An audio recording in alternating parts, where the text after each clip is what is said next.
In the last video, I had installed ECS tuning wheel spacers to my BMW E90 M3, which is on stock 260M wheels and stock suspension. I chose 17.5mm for the front and 10mm for the rear. Soon after the installation, rubbing inside the inner wheel arch in the front was found. Indeed, 17.5mm is too much for this suspension setting. Our viewer, Aspire on the Go, who is running on the same suspension on E90 M3, kindly suggested that I use 15mm in the front and 12mm in the rear. Since I like to try something new, I ordered Eibach PRO Wheel spacers from FCP Euro this time. The spacers look like bare metals at the first glance. By taking a closer look, you can tell that they are not only finely machined, but also delicately surface treated. The product information does not mention its material and coating method, but it does feel good in your hands. The side of the spacer is laser engraved with the Eibach logo and product numbers.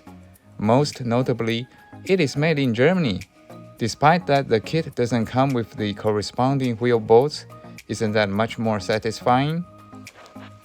The installation is the same as last time. You are welcome to visit my last video about ECS tuning wheel spacers.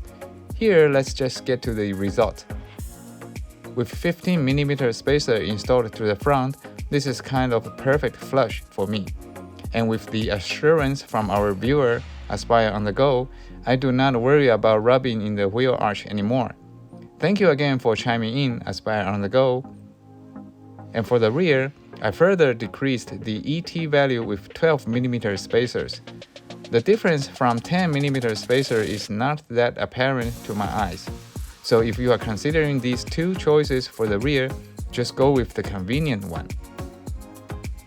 That's all for the DIY installation of wheel spacers to my E90 M3. I'm satisfied and I hope that I don't have to change the setting anymore.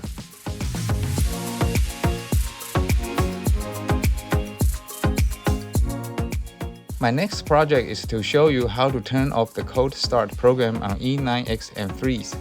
This has something to do with flashing the ECU, but we are not going to do crazy stuff. The keywords are rough idle, check engine light, misfiring fault codes,